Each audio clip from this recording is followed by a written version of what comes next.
pemeliharaan kesehatan.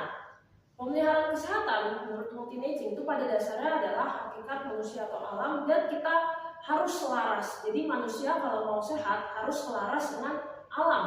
Kita tidak bisa hanya mengikuti hawa nafsu dan bertindak sesuka hati.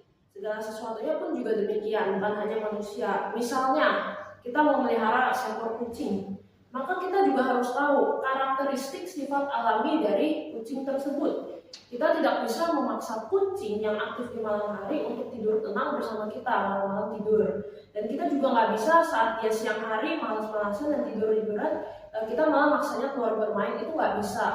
Saat dia lapar kita nggak kasih makan, tapi saat dia kenyang kita kasih makan.